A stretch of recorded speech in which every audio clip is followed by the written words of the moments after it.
Nah, di sinilah kalau berdasarkan terjemah harfiah kan seolah-olah Allah akan tolong orang mukmin, Allah juga tolong orang kafir. Betul tak? Di sinilah perlu tak adanya terjemah maknawiyah yang kita panggil dengan tafsir. Ini, iya. Dalam suasana yang sulit dan tidak menguntungkan itu, ada dua golongan Islam yang hampir patah semangat setelah mengetahui sepertiga dari mereka telah berpaling tadah dan kembali ke Madinah. Mereka ialah Bani Salamah dari suku Khazraj dan Bani Harisah dari suku Aus, yang masing-masing mereka adalah sayap kanan dan sayap kiri tentera Islam dari kalangan Ansar. Tetapi berkat taufik Allah yang Allah limpahkan kepada mereka, perasaan takut tersebut tidak lama mempengaruhi mereka, karena mereka adalah orang-orang yang penuh tawakal kepada Allah dan tetap berkeyakinan bahawa Allah tidak akan menyia-nyiakan hambanya yang bersabar dan bertakwa kepadanya. Di dalam ayat ini terkandung hukum kewajiban tawakal, dan tawakal itu sangat erat hubungannya dengan keimanan seseorang. Maksud tawakal ialah, tolong ikuti, i'timadul abdi ala rabbih fi husuli manafi'i wa daf'i madarih. Tawakal maksudnya ialah ketergantungan hamba kepada Tuhannya untuk mencapai manfaat atau menolak bahaya. Itu makna sebenar daripada tawakal. Walaupun dalam bahasa bebas, tawakal selalu tak kita dengar terjemahannya berserah diri pada Allah. Betul tak? Itu terlalu singkat. Tapi sebenarnya tawakal membawa makna i'timad. Apa makna i'timad? I'timad macam yang Ustaz sekarang ini lakukan. Ustaz bersandar kepada kursi. Itu i'timad. Tapi tawakal pada Allah maknanya bersandar pada siapa? Pada Allah. Sama ada untuk mendapat kemenangan atau terhindar dari kekalahan. Kedua-duanya kita bersandar pada siapa? Itu yang dipanggil dengan tawakal pada Allah. Nah, kalau Ustaz boleh lebarkan sedikit, makna tawakal ada kaitan tak dengan wakil? Ada kaitan tak tawakal dengan wakil? Jawabnya ada. Akar katanya sama, waw kaf lam. Wakil boleh, tawakal juga boleh. Apa kaitannya Ustaz tawakal dengan wakil? Bukan pelindung. Bila Tuan Haji Muhammad Nur ingin kawinkan anaknya, terutama anak perempuan. Tak tahulah anak perempuan ada tak, Pak? Tak ada. Allahu Akbar. InsyaAllah tak lama lagi. Tak lama lagi.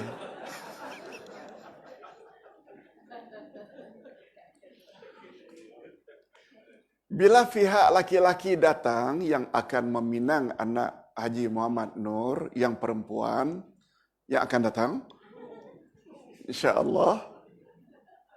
Sebut insya-Allah ke Aisyah.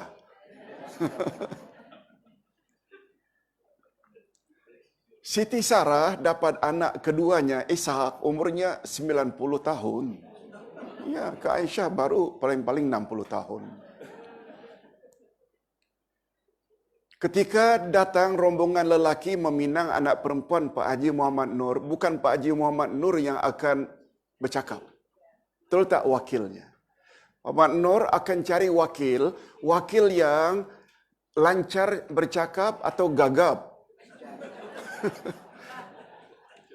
Orang yang terpandang ke, dihormati masyarakat ke, atau penyanga. Mestilah orang yang lancar ucapannya, orang yang kuat ingatannya, orang yang terpandang dalam masyarakat. Betul tak? Bila orang macam itu Pak Mat Nur angkat, Pak Mat Nur ada tak rasa agak confident? Betul tak? Nah sekarang kita pula hendak wakilkan Allah pula. Betul tak Allah punya kelebihan segala-galanya? Betul tak apabila Allah yang jadi wakil kita, kita rasa confident tak? Ustaz buat contoh lain. Apabila kita dilanda oleh tsunami atau angin ribut, kita terpelanting ke kiri dan ke kanan. Akhirnya kita dapat memegang satu ranting yang kecil. Berbanding dengan batang atau batu yang kokoh untuk kita bersandar atau berpaut. Kita akan lebih merasa confident berpaut dengan batang kayu atau batu yang kokoh atau ranting yang kecil. Yang rasa confident, batu yang besar atau sekarang kita berpaut pada Allah. Berpaut maknanya bersandar pada Allah. Betul tak? Allah tidak ada yang boleh mengatasi kebesarannya. Boleh faham? Bila kita bertawakal pada Allah, maknanya kita berpaut pada Allah. Betul tak? Setuju tak? Tak ada siapa yang boleh mengalahkan Allah. Yes, itu maksudnya makna tawakal yang lebih dalam. Hadirin dan hadirat rahimakumullah. Kita teruskan. Rasulullah sallallahu alaihi wasallam. Betulkah itu? Menempatkan 50. Sudah ya? Sudah.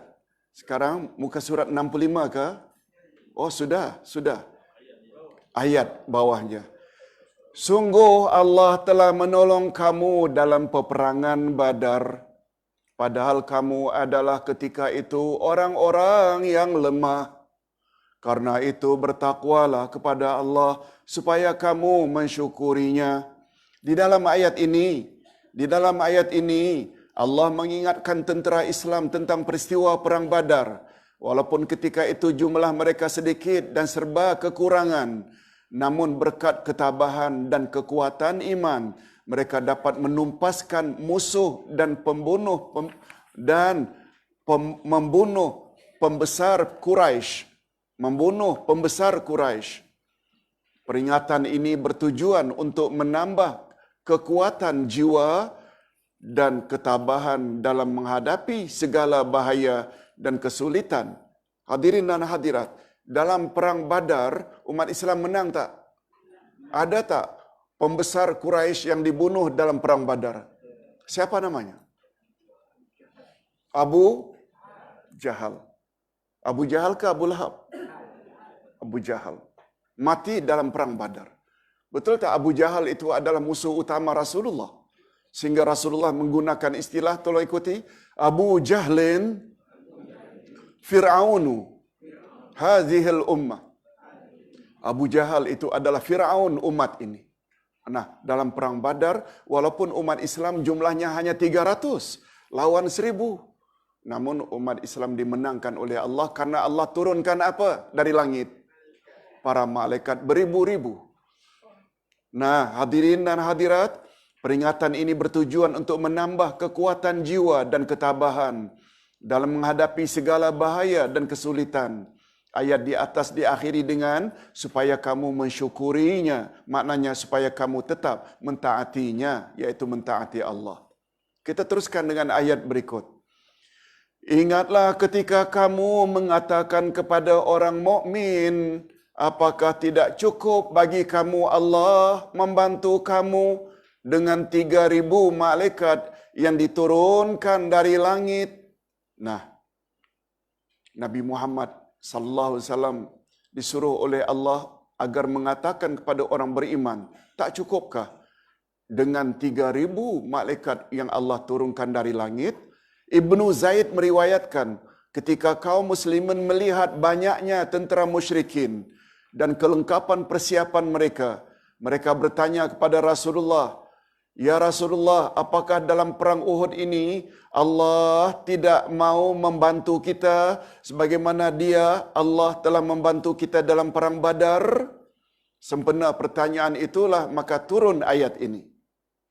Yaitu, tidak cukup jugakah dengan 3.000 malaikat diturunkan dari langit? Padahal hadirin dan hadirat, setuju tak kalau Ustaz katakan 3.000 musyrikin tersebut perlu Allah turunkan 3.000 atau cukup satu malaikat saja? Satu cukup tak? Mereka tak nampak malaikat, mereka boleh hancurkan sehabis-habisnya. Di dalam ayat di atas Allah berjanji akan menurunkan bantuan kepada umat Islam sebanyak 3,000 malaikat yang diturunkan dari langit.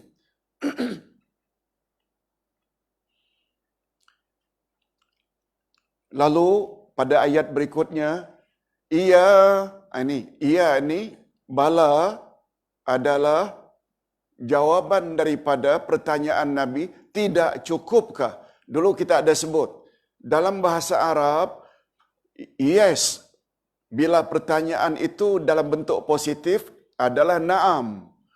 Tapi pertanyaan bila bentuknya negatif, yes-nya adalah bala. Tolong ikuti. Alaisallahu biahkamil hakimin. Bukankah Allah itu hakim yang paling adil? Betul tak pertanyaan itu negatif? Bukankah Allah? Apa jawabannya? Bala, syahidna. Benar, kami bersaksi. Itu sebabnya tidak cukupkah Allah turunkan 3,000 malaikat dari langit? Maka yes-nya adalah bala, benar. Iaitu cukup. Jika kamu bersabar dan bertakwa dan mereka datang menyerang kamu dengan seketika itu juga, niscaya Allah menolong kamu dengan 5,000 malaikat yang memakai tanda. Nah, apa maksudnya memakai tanda? Malahan di dalam ayat ini Allah berjanji akan menurunkan bantuan sebanyak 5,000 malaikat jika umat Islam memiliki kesabaran dan ketakwaan. Ibnu Abbas berkata bahawa Rasulullah sallallahu alaihi wasallam bersabda, tanda malaikat dalam perang Badar ialah memakai serban putih. Dalam perang Hunain memakai serban merah. Tanda malaikat dalam perang Badar ialah memakai serban putih. Sedangkan dalam perang Hunain pula mereka memakai serban merah. Dan menurut Sayyidina Ali bin Abi Talib radhiyallahu anhu, tanda malaikat dalam perang Uhud ialah memakai baju bulu putih dan tanda putih pada dahi kuda mereka. Nah, karena ini komen bukan sembarang orang.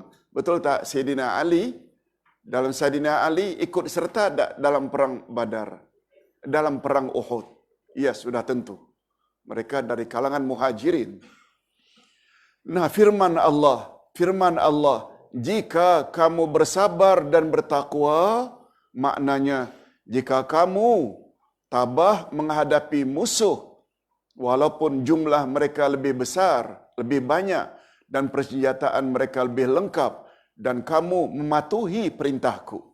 Hadirin dan hadirat, dalam ilmu akidah kita ada belajar dalam bab, tolong ikuti, babul ma'iyah.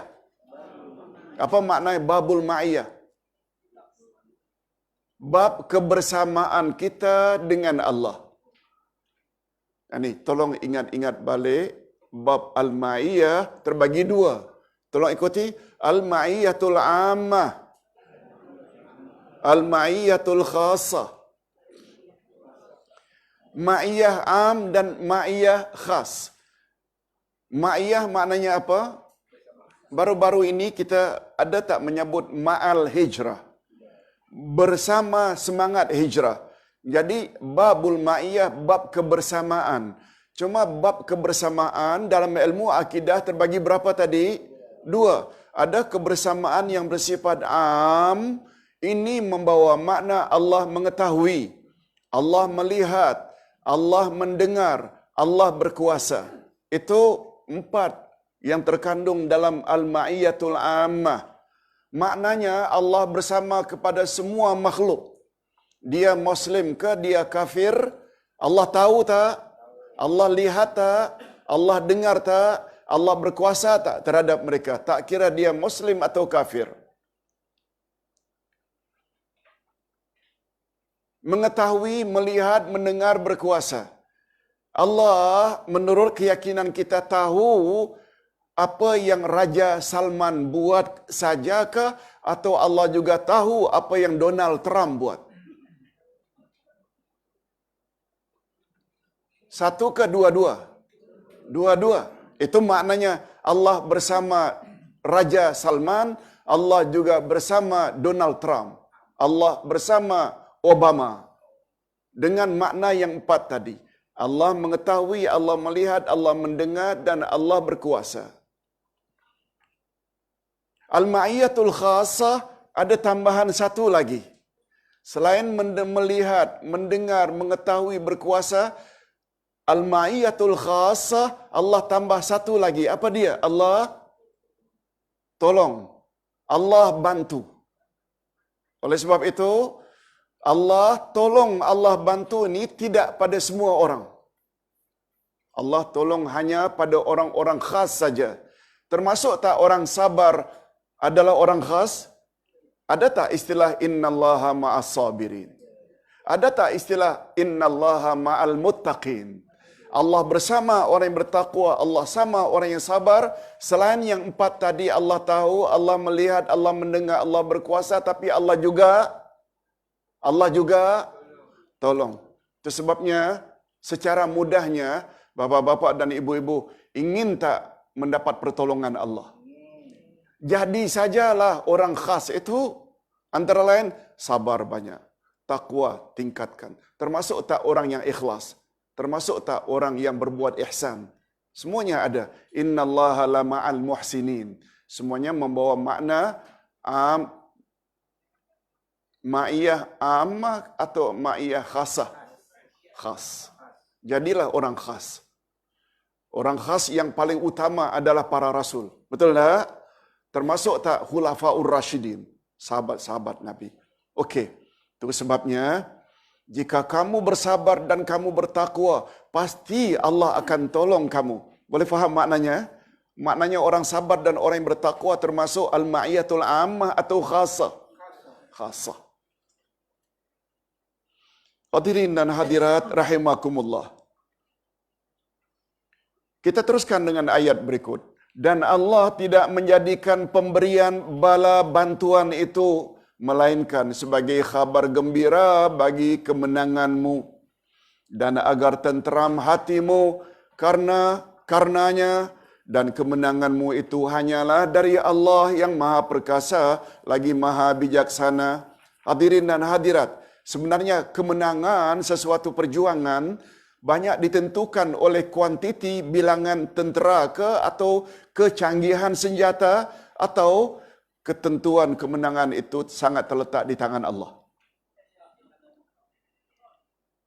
Pada kuantiti tenteranya, kecanggihan senjata, atau pada ketetapan Allah. Ketetapan Allah. Ada kemungkinan tak orang yang lengkap senjatanya, banyak tenteranya juga kalah? Kalau Allah berkehendak. Yes. Dalam akidah kita, kemenangan sebenarnya sangat ditentukan oleh pertolongan Allah Azza wa Jalla. Allah menegaskan dalam ayat ini bahawa ucapan Nabi Muhammad sallallahu alaihi wasallam tentang bantuan 3,000 atau 5,000 malaikat dari langit hanyalah menggembirakan hati kaum muslimin dan menenteramkan hati mereka. Jadi penurunan malaikat dalam jumlah sekian banyak bukanlah faktor yang menentukan suatu kemenangan, tetapi kemenangan hanyalah datang dari Allah yang Maha Perkasa lagi Maha Bijaksana. Jadi, kalaulah umat Islam mengamalkan petunjuk Allah dan Rasulnya dan benar-benar yakin akan mendapat kemenangan serta tetap bersifat sabar dan takwa dengan tawakal yang bulat. Apa makna tawakal tadi?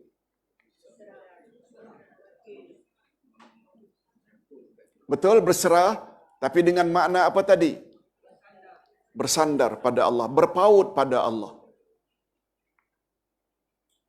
Bertawakal pada Allah yang bulat, tentulah Allah akan memberi mereka kemenangan.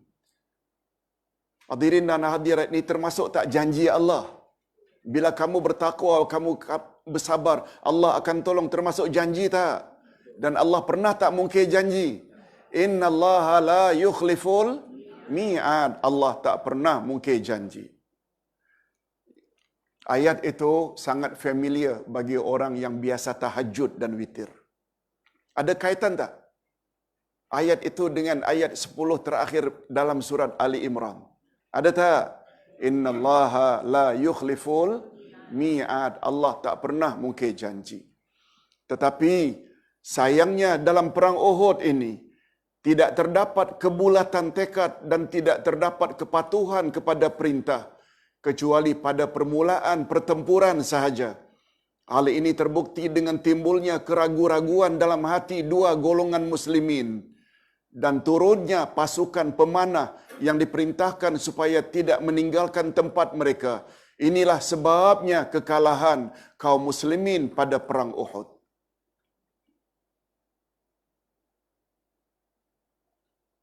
Tolong ikuti. Allah SWT berfirman dalam hal ini, liyaqta'a tarafam minal ladzina kafaru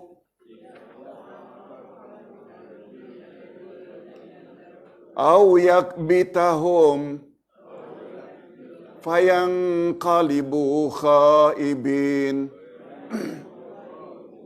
Allah menolong kamu dalam peperangan Badar dan memberi bantuan itu untuk membinasakan golongan orang-orang yang kafir atau untuk menjadikan mereka hina lalu mereka kembali dengan tiada memperoleh apa-apa. Kekalahan orang kafir dalam perang Badar memang sudah dikehendaki Allah untuk membinasakan segolongan orang kafir dan menghina mereka. Mereka kembali ke Mekah dengan tangan kosong. Itu semua berkat kekuatan iman dan tawakal umat Islam ketika itu. Tapi sayangnya keadaan berubah setelah perang Uhud atau dalam perang Uhud. Tolong ikuti. Laisa laka minal amri syai' aw yatuba alaihim aw yu'adzibahum fa innahum zalimun. Tak ada sedikit pun campur tanganmu dalam urusan mereka itu, atau Allah menerima tobat mereka atau mengazab mereka karena sesungguhnya mereka itu orang-orang yang zalim.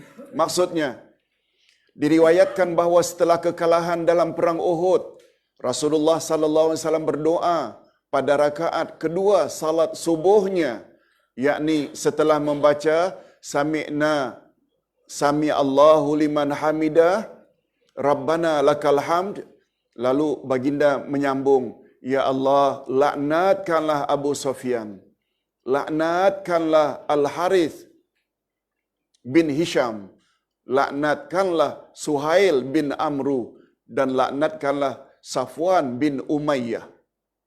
Lalu turunlah ayat ini dan Allah ampuni mereka semuanya.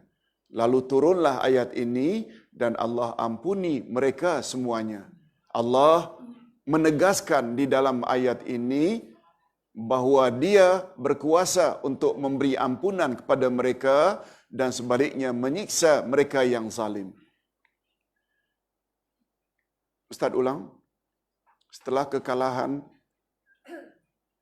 Rasulullah ketika salat subuh, minta agar Allah laknat beberapa orang kafir, termasuk tak pemimpin orang kafir Quraisy yang bernama siapa tadi? Abu Sufyan bin Harb. Bapak-bapak dan ibu-ibu sekalian, ternyata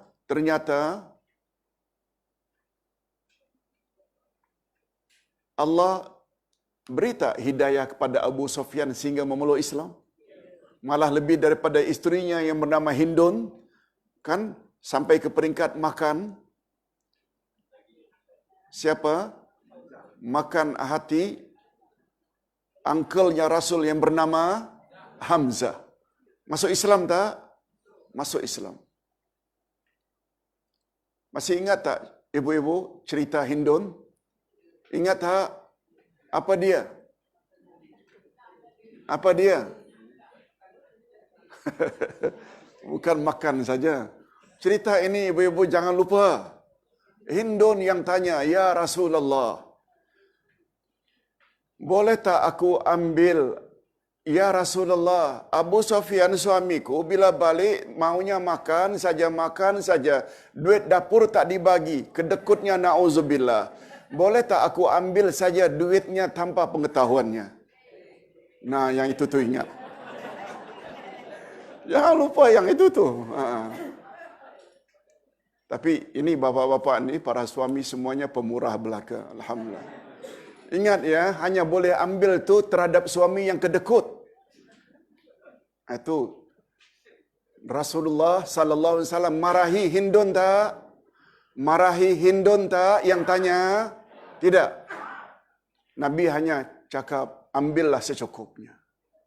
Cerita itu jangan lupa ibu-ibu.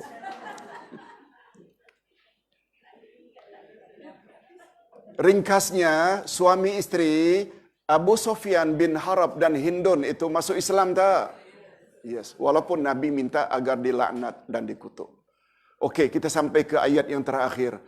Walillahi ma fis samawati wa ma fil ard. Yaghfiru liman yasha'u wa yu'adzibu man yasha'. Wallahu ghafurur rahim. Kepunyaan Allah apa yang ada di langit dan apa yang ada di bumi. Dia memberi ampunan kepada siapa yang Dia kehendaki. Dia menyiksa siapa yang Dia kehendaki. Dan Allah Maha Pengampun lagi Maha Penyayang. Milik Allah segala yang di langit dan segala yang di bumi. Juga apa yang terdapat di antara keduanya. Dialah yang paling berhak memutuskan segala sesuatu. Lihat, kalaulah segala yang ada di langit, di bumi, dan apa yang terdapat di antaranya milik Allah, dan Dia pula berkuasa berbuat segala sesuatu, wajar tak kalau kepada Dia saja kita bersandar? Itu maksudnya. Wajar tak kalau kepadanya saja kita bertawakal? Ibu-ibu dan bapa sekalian, tawakal termasuk ibadat tak? Termasuk tak? Ibadat apa namanya? Ibadat badan ke, ibadat harta, ibadat hati atau ibadat lidah? Hati. Tadi ibadat lidah kan isfa' lana. Betul tak? Pada Allah tak? Ibadat hati, tawakal juga mesti kepada Allah.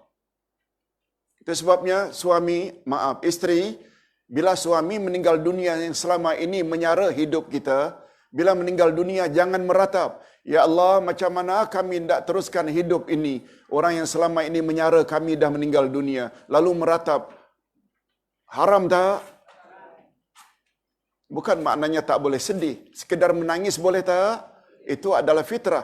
Tapi kalau sampai meratap macam itu, macam manalah kami tidak teruskan hidup kami, selama ini dia sajalah, tak boleh. Itu tak boleh. Yang itu namanya, boleh tak dengan kata lain, tawakal sudah rosak. Itu sebabnya senantiasa Allah sebut dalam Al-Quran, menyebut Allah dahulu baru tawakal. Tolong ikuti.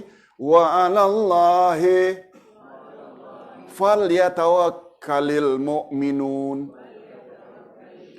Hendaklah hanya kepada Allah saja orang-orang beriman itu bertawakal. Kalau kepada Allah saja, maknanya tidak boleh kepada yang lain.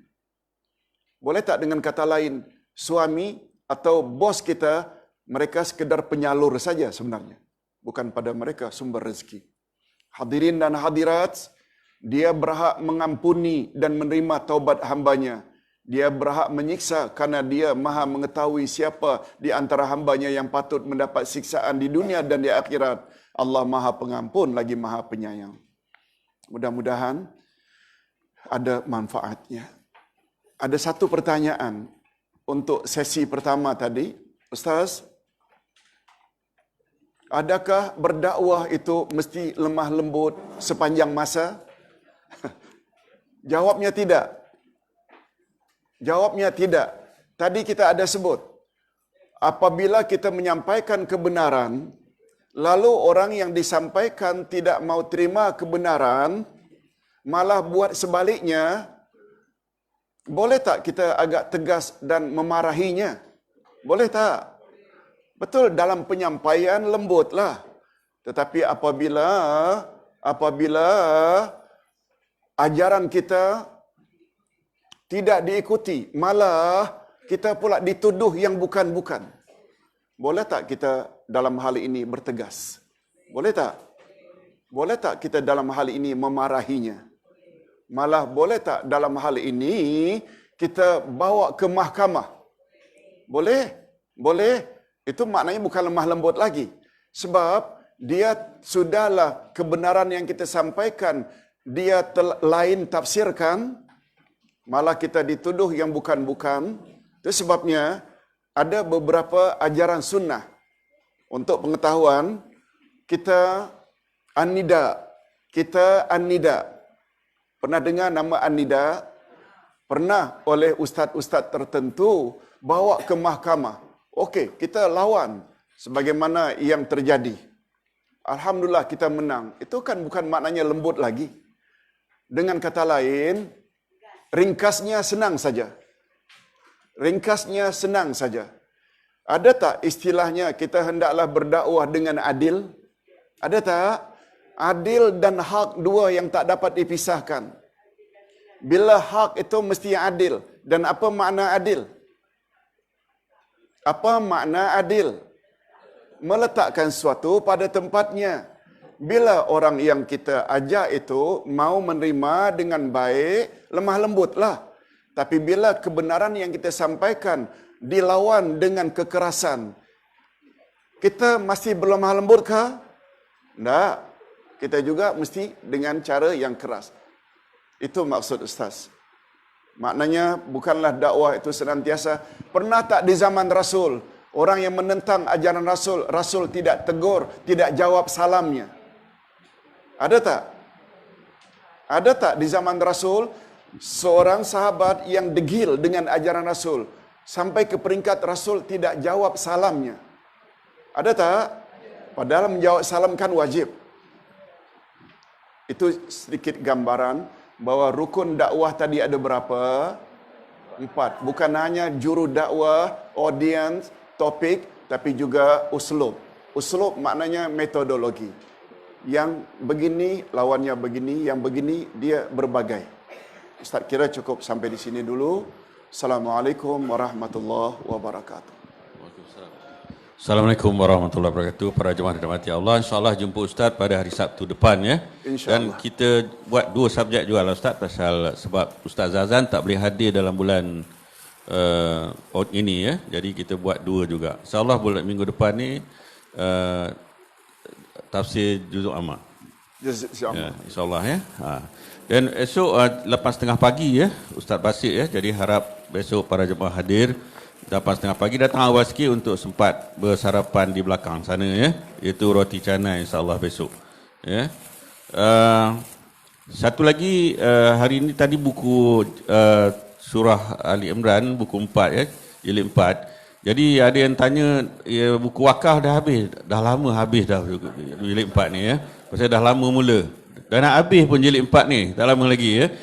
Jadi tunggu jilid yang kelima besok, insyaAllah. Mungkin puan-puan pula akan wakafkan ini ya. Sebelum ni jemaah lelaki, jadi bagi perempuan pula ya, insyaAllah. Okay. Jadi itu saja pengumuman saya. Besok Ustaz Basit jam 8.30 pagi diikuti dengan Ustaz Anzaruddin ya. Itu saja, sekian. Assalamualaikum warahmatullahi wabarakatuh. Ustaz nak tanya sikit, ini mangga untuk Ustaz ke? Atau untuk siapa? Siapa kasih ini? Oh, terima kasih. Terima kasih. Assalamualaikum. Malik baru beritahu saya di belakang sana tu banyak lagi lontong. Jadi hujan pula hari ni, tak perlu makan dekat luar, makan lontong je di belakang tu. Dah kenyang ya. Habiskan, tolong habiskan. Sekian.